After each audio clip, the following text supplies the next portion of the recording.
আসসালামু আলাইকুম প্রিয় বন্ধুগণ, আমি এখন অবস্থান করছি যশোর জেলার বাঘারপাড়া উপজেলার নারকেলবাড়ি ইউনিয়নের খানপুর গ্রামের চিত্রা নদীর পাড়ে। এই চিত্রা নদীটি দুইটি জেলার সীমানা নির্ধারণ করেছে। আমরা নদীর যে প্রান্তে অবস্থান করছি সেটা হলো যশোর জেলা এবং অন্য প্রান্তে মাগুরা জেলা। এখানে দুইটি জেলার নদীপাড়ের মানুষের যোগাযোগের সেতুবন্ধন হিসাবে কাজ করছে এই বাঁশের সাঁকোটি। বাঁশের সাঁকো গ্রামীণ জনপদের অনন্য ঐতিহ্যের নিদর্শন, যা ছিল চিরায়ত আবহমান বাংলার চিরচেনা দৃশ্য। নদ নদী খালবিল চারপাশের সহজ মাধ্যম হিসেবে ব্যবহৃত হতো এটি।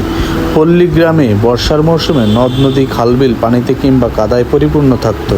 তখন সেসব জায়গা দিয়ে সহজ যাতায়াত ও পারাপার হওয়ার জন্য সাঁকো ব্যবহার হতো। নদী খাল বা যে কোনো জলাশয়ের উপর দিয়ে পারাপারের জন্য সবচেয়ে সহজ পন্থা হচ্ছে সাঁকো।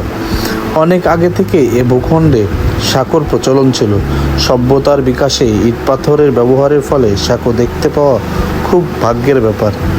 দিনে দিনে এটি পল্লী বাংলা থেকে বিলুপ্ত হয়ে যাচ্ছে, তবে গ্রামগঞ্জে এখনও কোথাও কোথাও খুব কম সংখ্যক ঐতিহ্যের স্মারক সাঁকোর দেখা মেলে।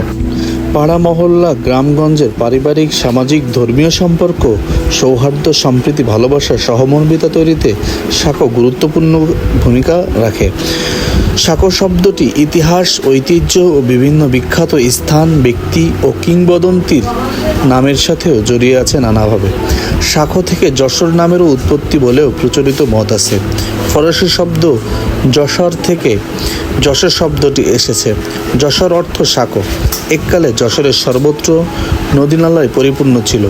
নদী বা খালের উপর সাঁকো বানানো হতো। পীর খানজাহান আলী বাঁশের সাঁকো নির্মাণ করে ভৈরব নদ পেরিয়ে যশোরের ঐতিহাসিক স্থান মুরলিতে আসেন বলে জানা যায়।